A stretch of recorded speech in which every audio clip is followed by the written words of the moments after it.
Bene data bakundwa b'umwami Yesu Kristo, mwese abakurikira izi nyigisho tubahaye ikaze mu biganiro bya Saveur Divine. Ibi biganiro mu bitegurirwa n'abavugabutumwa bwiza batandukanye, akaba ari umuhamagaro ugendera ku ijambo ry'Imana byanditse mu gitabo cy'ubutumwa bwiza uko bwanditswe na Matayo ibice 24 umurongo wa 14. Kandi ubutumwa bwiza bw'ubwami buzigishwa mu isi yose ngo bube ubuhamya bwo guhamiriza amahanga yose, nibwo imperuka izahera ko ize. Ibi biganiro mubikurikira ku channel ya YouTube yitwa Saveur Divine. Tubifurije kugubwa neza. Imana Data ari nayo So ibaha umugisha.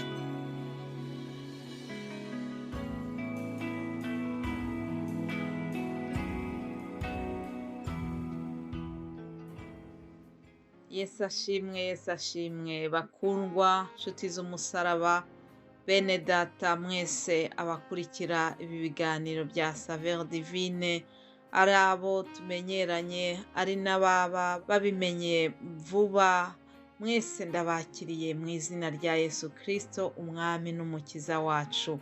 Umwaka mwiza nanone kubo ababa bumvise ijwi ryanjye bwa mbere, mbifurije umwaka mwiza wa 2024. Ndifuza kugira ngo ubuntu no kugirirwa neza by'Imana yacu bizabomeho muri uyu mwaka wa 2024. Ndabaramukije rero, muri kumwe na Immaculée Nyiraneza muri iki kiganiro cya Saveur Divine. Nk'uko mubizi buri wa mbere turongera tugatangira ikindi cyumweru, tugashima Imana n'umugisha Imana itugiriye kuba twararangije icyumweru cya mbere cy'uyu mwaka twinjiyemo. Ndizera yuko Imana yabarinze, yewe ubavugisha ndashima Imana kubw'uyu mwuka w'abazima ikimpaye, ndashima Imana kubwo ikinshoboje kugira icyo mvugira imbere y'ubwoko bwayo. Mwese rero ndabashimira abakurikira bino biganiro, kandi ndongera kubaha ikaze muri uyu mwanya mwiza wo gusangira ijambo ry'Imana. Reka dufungure iki cyumweru cyacu tureba amagambo yo guhumuriza. Imana irashaka kuduhumuriza mu gutangira kino cyumweru. Imana irashaka kongera kutubwira ngo ntidutinye. Alleluia. Imana yacu irashaka yuko tuyizera, ntiduhangayikishwe n'ibyo tubona bigoye, ahubwo tugakomeza kuyishingikirizaho. Muri Yesaya 41 hari amagambo tubona uhereye ku murongo wa 10, haravuga ngo ntutinye kuko ndi kumwe nawe, ntukihebe kuko ndi Imana yawe, nzajya ngukomeza, ni koko nzajya ngutabara, kandi nzajya nkuramiza ukuboko kw'iburyo ariko gukiranuka kwanjye. Alleluia. Hanyuma ku murongo wa 11 dukomeje turabona aho Imana ivuga ngo dore abakurakariye bose bazakorwa n'isoni bamware, abagutonganya bazahinduka ubusa ndetse bazarimbuka, abakugisha impaka uzabashaka ubabure, kandi abakurwanya bazahinduka ubusa babe nk'ibitariho. Ngo kuko njyewe Uwiteka Imana yawe nzagufata ukuboko kw'iburyo nkubwire nti witinya, ndagutabaye. Alleluia. Uwiteka Imana yawe, Uwiteka Imana ya Isirayeli, Uwiteka Imana yacu twese, muri iki gitondo gitangira icyumweru iraje iratubwiye ngo ntutinye kuko ndi kumwe nawe. Alleluia. Ijambo ry'Imana n'ubuhanuzi butavangiwe nshuti yanjye, ndakwifuriza kugira ngo nukuri ujye wishingikiriza kw'iri jambo, nuryumva uryiyaturireho, uryizere, urigenderemo, ubwire Imana uti Imana kuko ari ijambo ryawe, ndasenze kugira ngo, ndasabye kugira ngo ibi ngibi numvise muri iki gitondo cyo kuwa mbere bingirirweho uyu munsi, bingirirweho kino cyumweru cyose, bibe impamba yanjye. Ijambo ry'Imana ni umutsima udutunga. Mwari muzi yuko Yesu yaravuze ngo umuntu ntabwo atungwa n'umutsima gusa, ngo ahubwo ngo atungwa n'ijambo ry'Imana. Haleluya! Wari uzi ko iri jambo ari ibiryo naryo? Ni ukuri iri jambo rijya ridutunga, iri jambo rijya riduhumuriza. Rero uyu munsi muri iki gitondo cyo kuwa mbere, Uwiteka arakubwiye ngo ntutinye kuko ndi kumwe nawe, ntutinye nzajya ngukomeresha ukuboko kwanjye kw'iburyo ngo ariko gukiranuka kwanjye.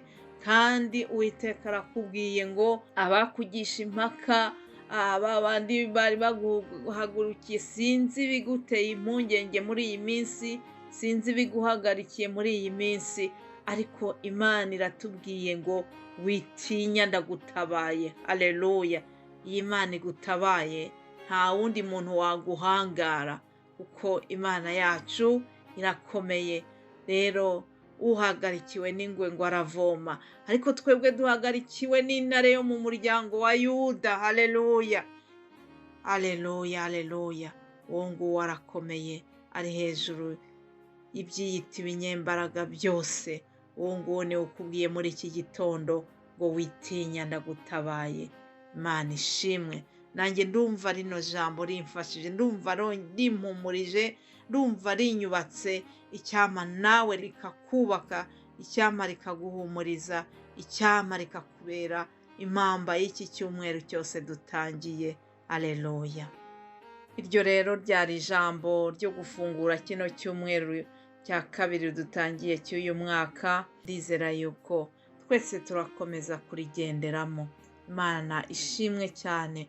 Ndashimira bene data, abakozi b'Imana bakorana nanjye muri uyu murimo, kugira ngo twese hamwe dutahirize umugozi umwe, twese hamwe dufatanye gukora iki gikorwa cyiza cyo kwagura ubwami bw'ijuru. Twese hamwe tuzana abantu kuri Kristo Yesu. Ntabwo dushaka kuzana abantu kuri twebwe, ntabwo dushaka yuko tumenyekana. Oya, intumbero yacu niyo kuzana abantu kuri Kristo, niyo kugira ngo abantu bahembuke binyuze muri iri jambo. Muri iyi minsi ikomeye ya nyuma, abantu bahangayikishijwe n'ubuzima bukakaye kubera ibintu binyuranye. Reka twihishe muri Yesu, reka twihishe muri iri jambo ry'Imana, turigenderemo. Niryo rizadutabara, niryo rizaduha ihumure ubwo isi yahungabanye, ubwo hirya no hino twumva impuha z'intambara, twumva inkuru z'intambara. Hari izo tubona, hari ibyo twumva ari impuha wenda zitaraba byinshi. Hari byinshi byaguhangayikisha, ariko ni ukuri ndakwifuriza kugira ngo wishingikirize ku Mana, uhange amaso mu ijuru, kandi ijambo wumva buri munsi nurigenderamo ni ukuri rizagufasha kunyura mu bikomeye, rizagufasha kuba amahoro, ntutinye. Haleluya! Imana rero ibaha umugisha, ni ukuri mwese ibaha umugisha. Mwebwe abakurikira bino biganiro, abadusengera, hari abadushyigikira mu buryo ubu n'ubu bufatika cyangwa se mu buryo bw'amasengesho. Abo bose mbasabira umugisha utagabanije. Imana yonyine itibagirwa imirimo myiza mukora izabampere umugisha mu isi, ndetse ikiruta byose izabampere ijuru. Haleluya! Hanyuma buri cyumweru tuganira ku mutwe w'amajambo, tuba dufite teme nshyashya, akaba ari byo tuganiraho, haba mu rurimi rw'igifaransa cyangwa se mu kinyarwanda n'ikirundi, ndetse no mu zindi ndimi, igiswahili n'icyongereza, dukurikira umurongo umwe. Rero iki cyumweru tuzaganira kuri Aburahamu. Aburahamu Bibiliya imuvugaho cyane henshi, kuva mu itangiriro kugeza mu isezerano rishya. Aho hose tubonamo Aburahamu. Tubona ukuntu Aburahamu yiswe inshuti y'Imana, ukuntu Aburahamu bamwise ngo ni sekuruza w'abizera bose. Haleluya! Ni se w'abizera bose.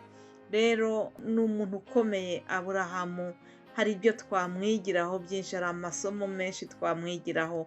Ngibyo ibyo tuzaganira muri iki cyumweru. Ndabasaba kugira ngo rwose muzakurikire bino biganiro, kandi nzi neza yuko muzafashwa n'ibyo bene data bazabasangiza mu rurimi rw'ikinyarwanda n'ikirundi. Nanjye kandi nzakurikira umurongo umwe muri Saveur Divine y'igifaransa. Twese rero Imana iduhana umugisha. Data wa twese wo mu ijuru, ndagushimiye cyane kubw'uyu munsi mwiza waturemeye. Ndasenze kugira ngo mu izina rya Yesu uduhe kunezererwamo. Ndasenze kugira ngo buri wese wumva bino biganiro umuhe umugisha, bimwubake, bimufashe mu rugendo arimo ajya mu ijuru. Umugisha buri wese ugira icyo akora kubw'iki kiganiro, udusengera, udufasha mu bundi buryo ubwo ari bwo bwose. Bose mbasabiye umugisha utagabanije mu izina rya Yesu Kristo. Amen, amen.